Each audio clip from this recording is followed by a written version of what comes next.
कारण है, इन कारणों पे हम लोगों को विचार करना है। और ये जो विचार है, जैसे हम कहें कि जो जागा हुआ आदमी है वो सब कुछ कर सकता है, जो सोया हुआ आदमी है वो कुछ नहीं कर सकता। अब हम किसे जागा हुआ कहें और किसे सोया हुआ कहें, ये सबसे बड़ी बात है कि जागृति का पहला नियम है कि दुश्मन की पहचान।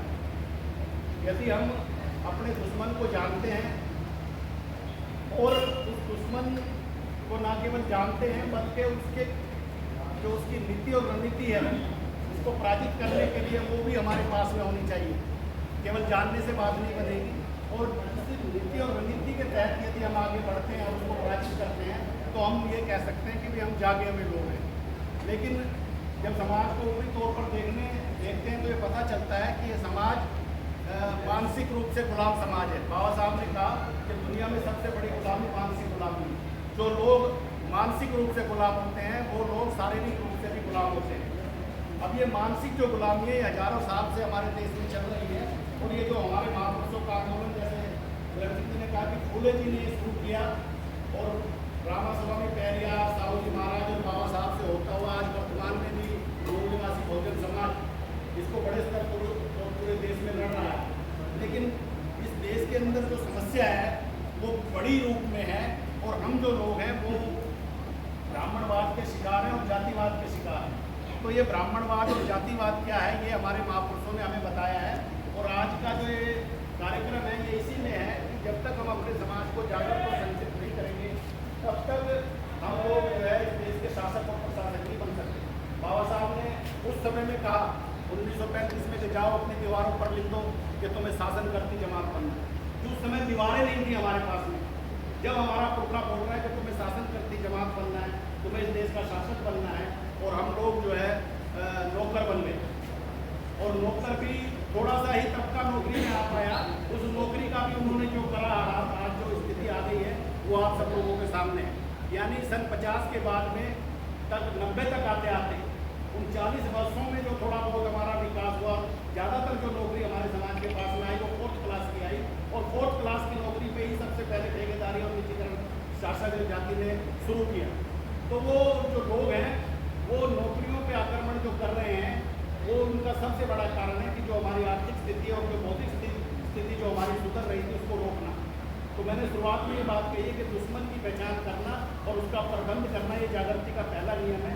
और क्योंकि हमारा समाज जागृत नहीं है तो उस समाज को जागृत करने के लिए युवा वर्ग बहुत बड़ी ताकत है, बहुत बड़ी शक्ति है। अगर युवा वर्ग को ये बात समझ में आ जाए, जैसे आज़ादी की हम बात करते हैं कि जब आज़ादी की लड़ाई लड़ रही थी तो उस समय के जो लोग थे वो भी युवा वर्ग उस आज़ादी को लड़ रहा था। शहीद भगत सिंह की 23 साल की उम्र थी, आज दुनिया उसको याद करती है।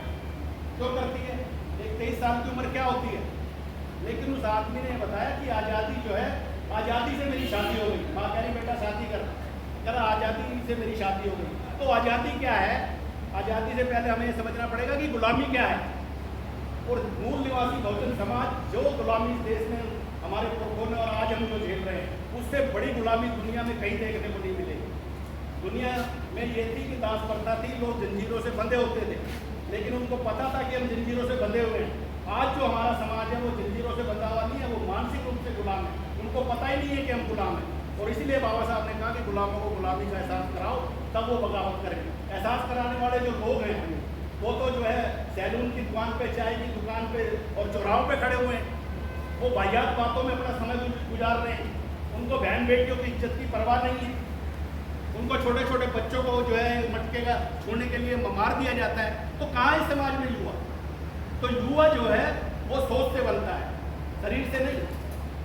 शरीर अपनी जगह है, लेकिन जिसकी सोच आज़ाद है वो आदमी जो है सही रूप में आज़ाद है, और वही आदमी युवा है।